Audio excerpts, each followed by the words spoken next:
नमस्कार दोस्तों, कैसे हैं आप सब। आशा करता हूं आप सभी सुखी व स्वस्थ होंगे। दोस्तों, मैं हूं एडवोकेट राजेश। स्वागत करता हूं आप सभी का एक बार फिर से आपके अपने YouTube channel secular finance TV पर। दोस्तों, आज का ये वीडियो बहुत ही गंभीर मुद्दे पर है। आपके लिए बहुत ही एक तगड़ी इंफॉर्मेशन है। सो आपसे निवेदन करूंगा कि वीडियो को अंत तक देखें, कहीं बीच में छोड़कर ना जाए। दोस्तों, जैसा कि आप सभी जानते ही हैं कि मार्च का महीना अब लगभग आधा हो चुका है और आधे में पहुंचते पहुंचते लोन कंपनियों का रिकवरी प्रोसेस भी लगभग आधा कंप्लीट हो चुका है। दोस्तों, कंपनियां पूरा जोर लगा रही हैं कि किसी तरीके से हमारा लोन वसूल हो जाए और हमारे एनपीए की रेशो कम हो जाए।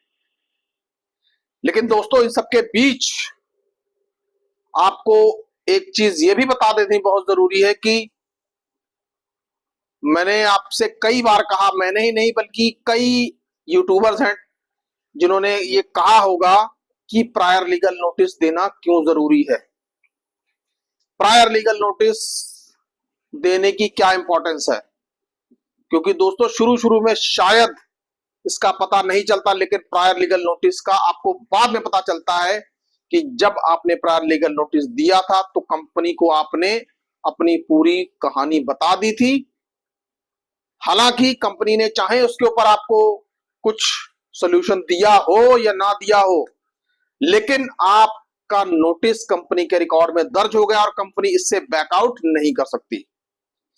अब दोस्तों, कहानी क्या है? कहानी यह है कि जिस तरह से मार्च का महीना बीतेगा और अप्रैल का महीना शुरू होगा, तो दोस्तों एक चीज देखने वाली होगी कि जिन लोगों ने मार्च में सेटलमेंट नहीं की होगी या मार्च में अपना लोन नहीं चुकाया होगा, उन्हें अब कानूनी कार्रवाई का सामना भी करना पड़ सकता है। दोस्तों, ऐसा मैं इसलिए कह रहा हूं क्योंकि काफी सारे हमारे जानने वाले, हमारे क्लाइंट्स ये हमें बता रहे हैं कि रिकवरी एजेंट्स उनको आकर ऐसा कह रहे हैं दोस्तों कि जिन लोगों के लोन मार्च में सेटल नहीं होंगे उनको अब काफी तगड़ी कानूनी कार्रवाई का सामना करना पड़ सकता है। दोस्तों, कंपनी कई तरीके की कानूनी कार्रवाई कर सकती है, लेकिन दोस्तों यहां पे आपको एक बात मैं क्लियर कर देना चाहता हूं कि भले ही रिकवरी एजेंट्स के द्वारा यह रूमर फैलाया जा रहा है कि मार्च के बाद अप्रैल में अब कंपनियां नए सिरे से कानूनी कार्रवाई करेंगी और तगड़ी कानूनी कार्रवाई करेंगी, तो दोस्तों हो सकता है कि कंपनियां कानूनी कार्रवाई करें भी, क्योंकि देखिए कंपनियों का लोन डिफॉल्ट हुआ है, बैंक्स का लोन डिफॉल्ट हुआ है, तो बैंक्स अपना पैसा वसूलने के लिए कानूनी कार्रवाई करें, ये उनका अधिकार भी है। अब दोस्तों, कानूनी कार्रवाई के दायरे में आएगा कौन? सबसे बड़ी बात यह है कि कानूनी कार्रवाई के दायरे में आएगा कौन? दोस्तों, आपसे मैं हर बार ये चीज कहता आ रहा हूं कि प्रायर लीगल नोटिस दे दीजिए। यदि आपका लोन डिफॉल्ट होने वाला है या हो चुका है या हो रहा है, तो प्रायर लीगल नोटिस दे दीजिए और अपनी सारी की सारी व्यथा कंपनी को बता दीजिए। आपका दिया हुआ नोटिस कंपनी में रजिस्टर्ड हो जाएगा और कंपनी फिर आपको मना नहीं कर सकती कि आपने हमें इन्फॉर्म नहीं किया था, क्योंकि दोस्तों ऐसा आरबीआई की तरफ से भी गाइडलाइन है कि यदि आप किसी समस्या से घिर गए हैं, किसी कारणवश आप अपना लोन नहीं पे कर पा रहे हैं, परिस्थिति किसी भी तरीके की हो सकती है,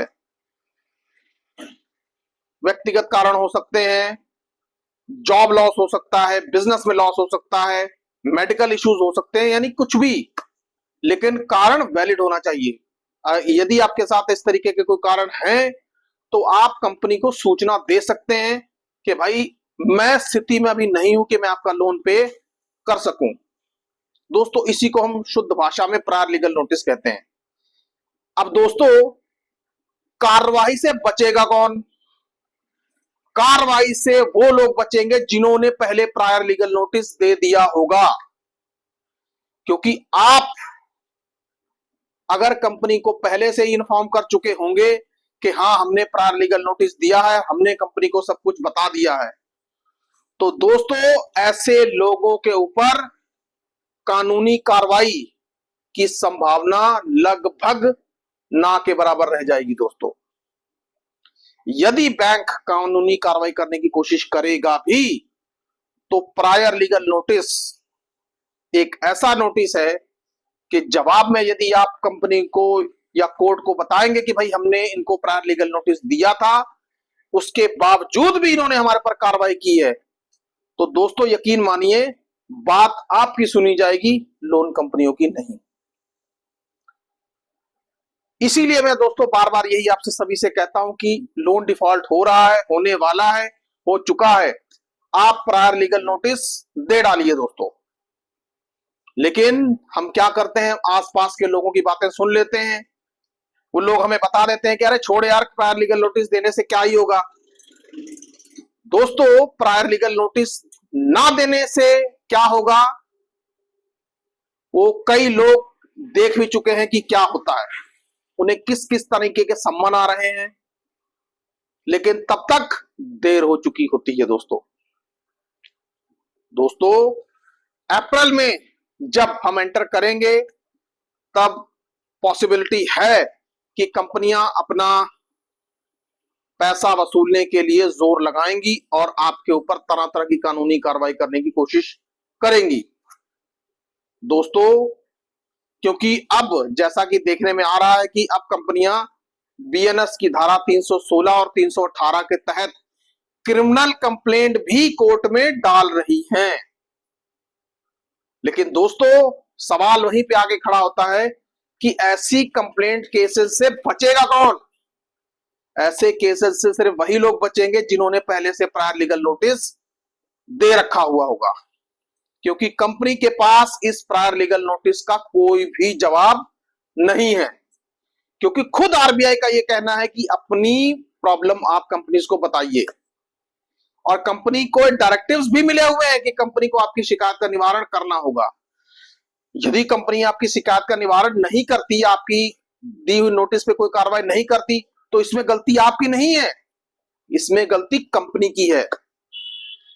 तो दोस्तों मानकर चलिए कि जिन लोगों ने प्रायर लीगल नोटिस दिया होगा, अप्रैल में वो किसी भी तरीके की ऐसी कानूनी कार्रवाई का सामना करने से बचे रहेंगे दोस्तों मार्च अभी चल रहा है। मैं आप सभी से फिर निवेदन करना चाहूंगा कि यदि किसी का लोन डिफॉल्ट हुआ है या हो रहा है, होने वाला है, या किसी के 2 महीने हो गए, या एनपीए भी नहीं हुआ या हो भी चुका हो, तो भी आप प्रायर लीगल नोटिस दे डालिए।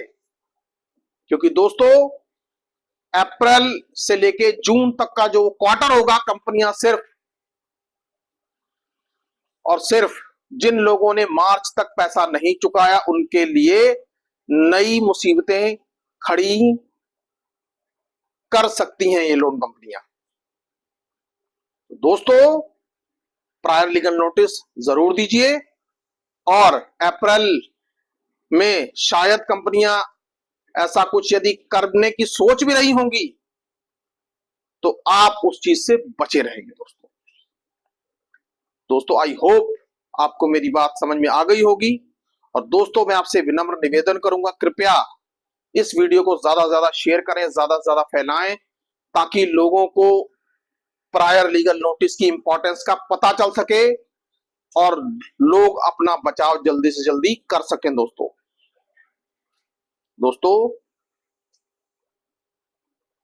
सुखी रहिए, स्वस्थ रहिए।